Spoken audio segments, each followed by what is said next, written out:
इचलकरंजी शहरात सुरू असलेल्या HP गॅस पाईपलाईन टाकण्याच्या कामामुळे मधुबन सोसायटीतील नागरिकांना तीव्र पाणी टंचाईला सामोरे जावे लागत आहे। या भागात काम सुरू असताना पिण्याच्या पाण्याचा मुख्य लाईनला धक्का बसून पाईप तुटल्याने गेल्या महिनाभरापासून येथील रहिवाशांना नळाचे पाणी मिळालेले नाही। त्यामुळे नागरिकांमध्ये संतापाचे वातावरण निर्माण झाले आहे।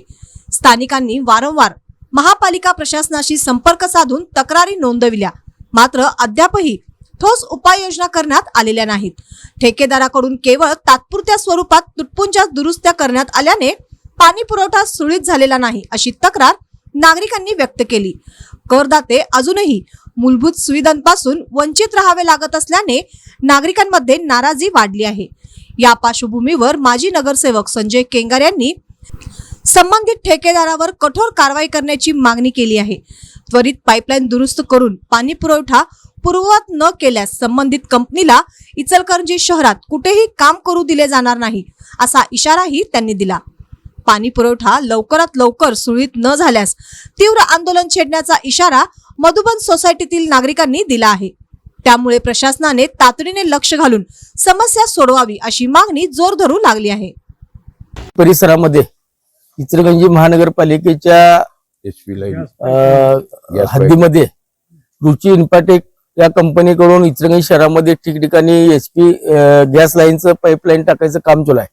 या परिसरामध्ये गेल्या दीड महिन्यापासून काम सुरू असताना इथं असणाऱ्या सगळ्या नागरिकांच्या, इथं असणाऱ्या सगळ्या मालमत्ताधारकांच्या जे व्यक्तिगत घरगुती कनेक्शन, पिण्याच्या पाण्याचं कनेक्शन आहे ते पूर्णपणे तोडलेलं आहे। या संदर्भात वेळोवेळी त्या संबंधित नगरपालिकेच्या संबंधित अधिकारी असतील, कंपनीच्या सगळ्या संबंधित अधिकारी ज्या असतील त्या कंपनीच्या संबंधित जे कोणी आहेत त्यांनाही सूचना देऊन सुद्धा अद्याप गेले 27 ते 28 दिवस झाले या मधुबन A आणि B मधल्या काही कुटुंबांना आज तागाय सुद्धा या कनेक्शन कट असल्यामुळे पाणी मिळू शकलं नाही। या ठिकाणी आमचे अनिकेत चव्हाण असतील, इथले आमचे चिवटे काका सगळेच यांनी वेळोवेळी संबंधित नगरसेवक, संबंधित नगरपालिकेच्या अधिकाऱ्यांना सूचना देऊन सुद्धा अद्याप काम झालं नाही। या ठिकाणी आज संबंधित त्या कंपनीचे इथं सुपरवायझर त्यांना, त्यांच्या मेनेंना आम्ही संपर्क केला।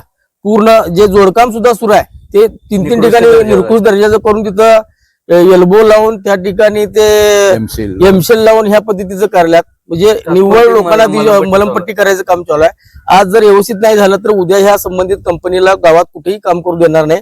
त्या ठिकाणी आम्ही सर्वच इथं त्यांच्या ऑफिसला टाळा ठोकण्याचं या ठिकाणी आम्ही सगळ्यांनीच निर्धार केलाय। आज जर नाही झालं व्यवस्थित आजच्या दिवसात तर पूर्णपणानं उद्यापासून ह्या कंपनीला गावात कुठेही आम्ही सर्वच काम करू देणार नाही।